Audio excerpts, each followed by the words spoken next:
আমি 5 বছর বয়স থেকে ফুল বিক্রি করি জিওদানে। আজ পর্যন্ত কেউ আমাকে কিছু বলে নাই। আমার কয়েকটা ভিডিও ভাইরাল হয়েছে, তার জন্য কি আমার সাথে এটা করা ঠিক হয়েছে? আমাকে জিওদান থেকে বাই করে দিল। আমি তো কারো পেটে লাথি দেই নাই। আমি ফুল বিক্রি করে খাই, 20 টাকার একটা ফুল বিক্রি করি, আমি কোটি কোটি টাকা কামাই। কয়েকজন আসে যারা ছোটখাটো মানে টিকটকার, ওনার সাথে আমার সাথে এসে 2-1টা ভিডিও বানায়, তার জন্য কি আমি জিওদান নষ্ট করে ফেলাইছি? এটা কি বলা ঠিক হয়েছে ওনাদের?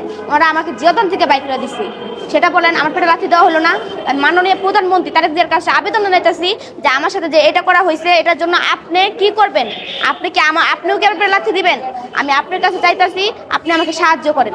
যদি আপনি এই দেশে রাজা না হয়ে সাহায্য করেন, তাহলে আমি আর কারো কাছে সাহায্য পাবো না। মানে তোমাকে কি অভিযোগ দিছে, কি বলে বের করে দিছে? বলে দিছে আমি নাকি মানে করতেছি, মানে জিয়াদানটা নষ্ট করে ফেলাইতেছি। হ্যাঁ, এটা কি ঠিক? আমি কি যেহেতু নষ্ট করতেছি, আপনারাই বলেন তো ভালোবাসার মানুষেরা, আমি কি নষ্ট করতেছি? আমি সামান্য 2টা ফুল বিক্রি করতেছি আমার সংসার। যদি আপনারা আমার সংসারটা দেখতেন, একবার যদি আমার জায়গায় হয়ে দেখতেন, বলতেন কি আমার দ্বারা সম্ভব নয় সংসার চালানো।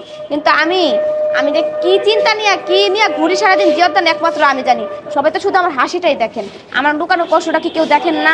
আমার ব্যথাটা কি কেউ বুঝেন না? আপনারা যে আজকে আমার যেটা আমি জিওদান থেকে বাইক করে দিচ্ছেন, আমার মনের ভিতরে কত আঘাত রাখছে একমাত্র সে আমি বুঝছি। যে আমার কর্ম থেকে আপনারা আমার সরাই দিচ্ছেন, এটা ঠিক না, বুঝছেন? আমার এই ভাইরালতা প্রতিদিন থাকবে না। আমার মাও আজকে কান্না করছে আমার সাথে, এটা আপনাদের করা ঠিক হয় নাই। আপনারা আপনাদের কাজ করতেন, আমি তো আপনাদের কাছে কোনো বাধা দিই নাই। কেন তাহলে আমার সাথে এটা করা হইলো? আমাকে কেন আমার ব্যবসার জায়গা থেকে ওনারা সরিয়ে দেওয়া হইলো? আমি যাদেরকে তো ভালোবাসতাম তারাই আমার সাথে এটা করলো। এটা কি ঠিক? এটা ঠিক নাকি আপনারাই বলেন? জিওদান থেকে শুধু আমাকে বাই করে দেওয়া হইলো। সর্বশেষ জনগণ এবং দেশবাসী এবং বাংলাদেশের প্রধানমন্ত্রীর কাছে তোমার কি বলার যে আমি তারেক জিয়ার কাছে আমি আবেদন জানাতেছি, আমি ওনার কাছে সাহায্য চাই, আমাকে আপনি সাহায্য করেন। জনগণের কাছে, জনগণ তো আমার পাশে আছে, ওনারা আমার পাশে আছে, ওনারা আমাকে সাপোর্ট দিতেছে দেখে আমি এ পর্যন্ত আসতে পারছি, আর এই পর্যন্ত আসছি এখনো।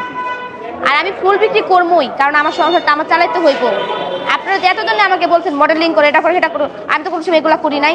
আমি ফুল বিক্রি করছি, পাশাপাশি 2-1টা ভিডিও করছি যাতে আমার ফুলটা বিক্রি হয়। তার জন্য কি আমি কারো ক্ষতি করে ফেলাইছি? এর জন্য কি আমার সাথে এটা করা ঠিক হয়েছে? আপনারাই বলেন। এটা তো একদম করা ঠিক হয়নি আমার সাথে।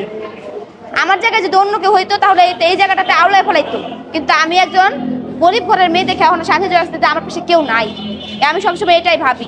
কিন্তু যখন আমি আপনাদেরকে দেখছি, তখন আমার সাহস আর জায়গায় গেছে, আমার পাশে ভালোবাসার মানুষেরা আছে, আমার কোনো ভয় নাই।